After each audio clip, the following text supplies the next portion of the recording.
Mari kita berdoa. Tuhan, terima kasih buat anugerah-Mu dalam kehidupan kami semuanya. Kami percaya Tuhan terus pelihara hidup kami. Kami percaya Tuhan terus menyertai kehidupan kami. Kami ada karena anugerah Tuhan. Dan saat kesempatan yang indah ini Tuhan, kami mau merenungkan firman Tuhan bersama-sama. Tuhan, celikan mata hati dan pikiran kami. Ketika Yesus diberitakan, di sana ada jalan, ada kebenaran, ada hidup, ada kemerdekaan yang kami alami, ada sukacita, damai sejahtera yang kami rasakan yang berasal dari Tuhan. Terpujilah nama Tuhan, kami siapkan hati pikiran kami demi nama Yesus Kristus, haleluya, amin.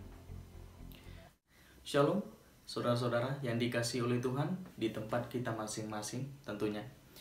Saya percaya bahwa Tuhan terus menyertai kehidupan kita, amin. Situasi, kondisi apapun yang sedang kita alami, biarlah itu tidak menyurutkan langkah kita, tidak meragukan hati kita. Terus kita percaya Tuhan menyertai kehidupan kita. Haleluya. Saat kesempatan yang indah ini, saya ingin berbagi kepada kita semuanya, mengingatkan kita lagi supaya kita terus merenungkan kebenaran firman Tuhan. Kita terpisah oleh ruang dan waktu, tapi persekutuan kita kepada Tuhan tidak pernah berhenti. Amin. Saudara, bagaimana kabarnya? Bagaimana kehidupan penyembahan kita, pujian penyembahan kita kepada Tuhan? Sering sekali ketika kita menyembah Tuhan, itu begitu mudah kita lakukan ketika kondisi situasi itu semuanya normal, stabil, baik-baik saja. Begitu mudah kita mengangkat tangan berkata, Tuhan, haleluya. Haleluya Tuhan, Kau dahsyat, Engkau baik, Engkau luar biasa, haleluya. Betul saudara ya? Namun yang menjadi perenungan kita, pertanyaannya adalah ketika situasi kondisi membatasi kita, menyulitkan kita, tidak sesuai dengan harapan kita, lose control, ada banyak hal yang tidak terkendali, apakah kita tetap menyembah kepada Tuhan? Ketika kita berdoa untuk pergumulan kita, sudah beberapa waktu kita berdoa, tapi sepertinya Tuhan tidak melakukan apa-apa.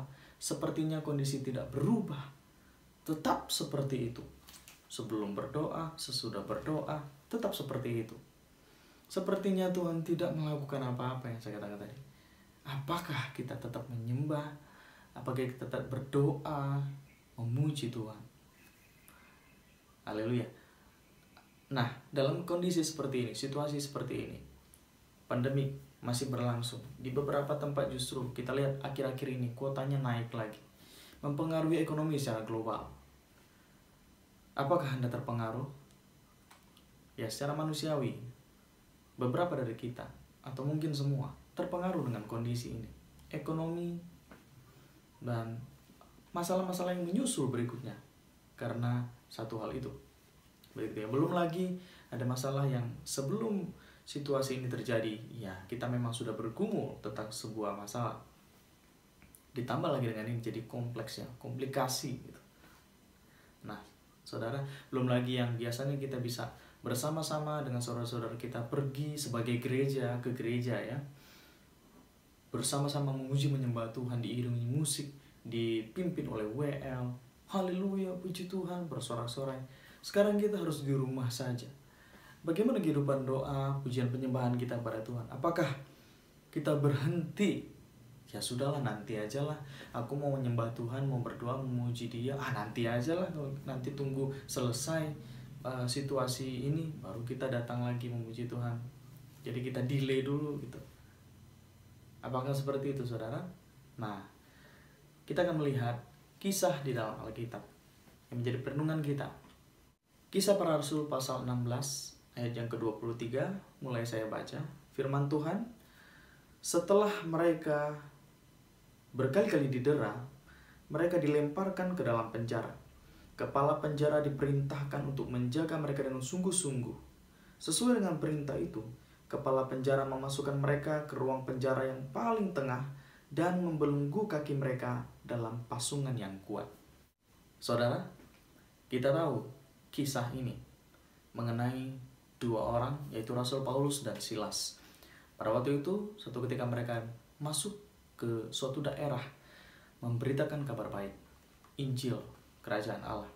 Namun hanya sedikit yang menyambut mereka, hanya sedikit yang merespon kebenaran firman itu dan dimenangkan, sementara yang lain lebih banyak mereka menolak dan mereka tidak suka, bahkan mereka merasa dirugikan dengan kehadiran dua orang ini karena secara bisnis mereka terganggu. Singkat ceritanya, akhirnya mereka menghasut pemerintah untuk menangkap mereka dan memenjarakan mereka. Nah, di ayat yang kita baca tadi, setelah mereka berkali-kali didera, artinya dipukulin, nah setelah itu mereka baru masukin ke penjara. Kepala penjara diperintahkan untuk menjaga mereka dengan sungguh-sungguh. Jadi mereka dimasukkan ke dalam ruangan yang paling tengah. Artinya di sekeliling ruangan itu tentunya ada tahanan-tahanan yang lain. Nah, mereka dimasukkan ke ruangan yang paling tengah. Kalau mau kabur berarti sulit gitu ya.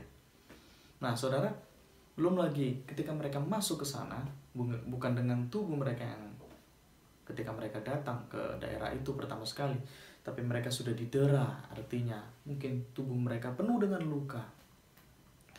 Ada darah mungkin di baju mereka dan lain sebagainya. Jalan mereka juga mungkin terhuyung-huyung. Dan akhirnya mereka dimasukkan ke ruang yang paling tengah. Bukan hanya dimasukkan, tapi kaki mereka dipasung oleh pasungan yang kuat. Saudara, itu adalah penderitaan. Situasi itu tidak mendukung mereka. Mereka berada dalam masalah secara manusia. Mungkin mereka bisa protes sama Tuhan. Mungkin Paulus bisa ngomong sama si Silas, aduh, tahu gini, gak usah kita datang ke daerah ini, gitu kan? Tapi Alkitab tidak mencatat itu, saudara. Alkitab justru mencatat hal yang sangat menarik.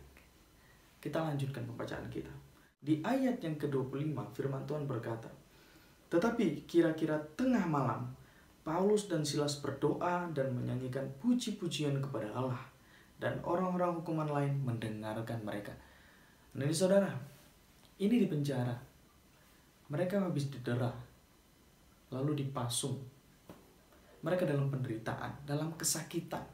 Sakit itu pasti mereka. Sakitnya di mana-mana, gitu ya, di sekujur tubuh mereka. Karena berkali-kali didera.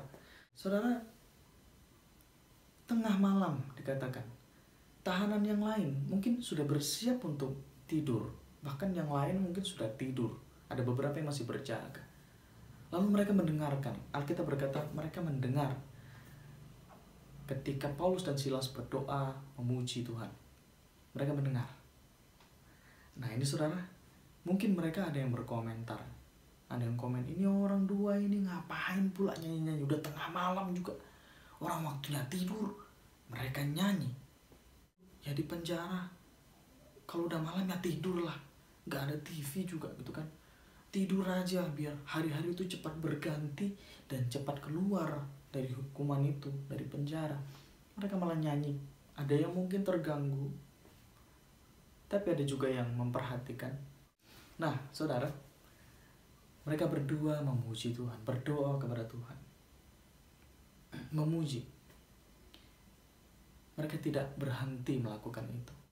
Penjara itu, situasi di situ tidak menghentikan mereka untuk tetap menyembah Tuhan. Karena mereka kenal yang mereka sembah.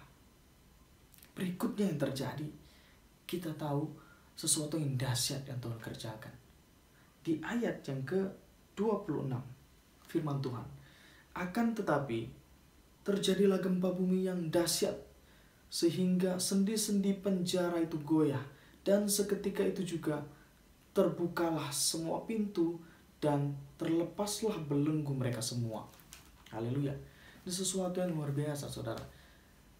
Ketika mereka menyembah Tuhan, memuji, berdoa kepada Tuhan, sesuatu yang Tuhan kerjakan begitu dahsyat.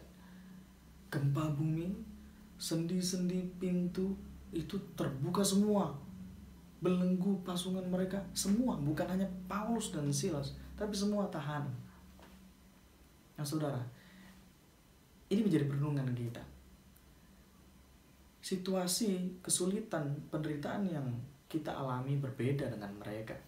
Tapi ini menjadi perenungan untuk kita. Bahkan dalam penderitaan pun tidak menghentikan mereka untuk terus menyembah Tuhan, memuji, menyembah Tuhan. Saudara, biarlah situasi yang sulit ini, kita terus menyembah Tuhan. Jangan berhenti menyembah Tuhan. Ketika kita menyembah Tuhan, kita larut dalam kekaguman kepada Tuhan. Kita menyadari betapa besar kasih-Nya, kebaikan-Nya. Kita renungkan kasih Tuhan dalam kehidupan kita. Kemudian iman kita dikuatkan. Dan kita percaya Tuhan pasti tidak akan meninggalkan kita. Dia pasti menolong situasi kita. Amin.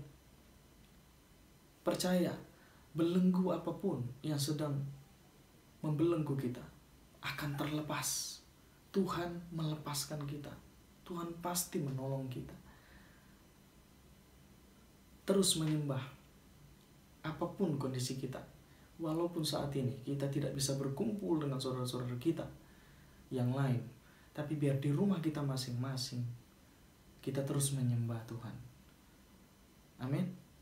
Dan menyembah Tuhan itu larut dalam kekaguman, bukan mengasihi diri sendiri, tapi melihat Tuhan yang besar, Tuhan yang baik. Nah, kalau kita merenungkan pertukaran ilahi di atas kayu salib, itu sudah cukup membuat kita memuji Dia, menyembah Dia. Inilah renungan yang ingin saya sampaikan kepada kita semuanya.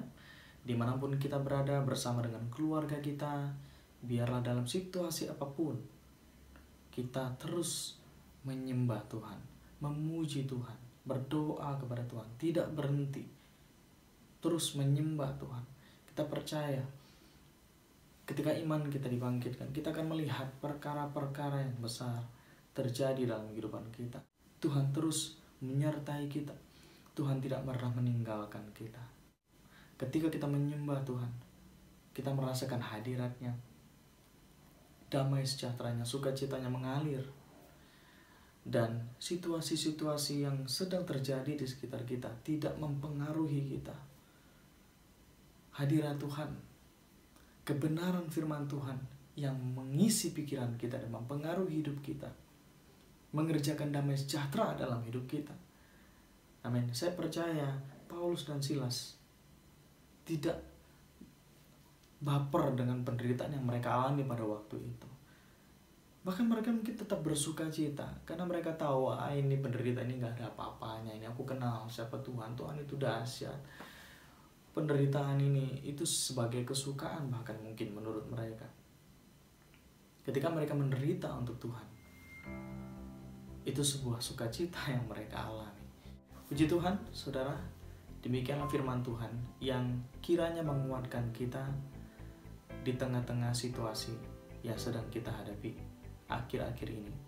Bukan hanya ketika kita dalam keadaan yang aman, stabil, kita begitu mudah menyembah Tuhan, tapi juga ketika situasi sulit, situasi tidak berpihak kepada kita, kita terus menyembah Tuhan. Apapun situasinya, kita terus mau menyembah Tuhan. Puji Tuhan.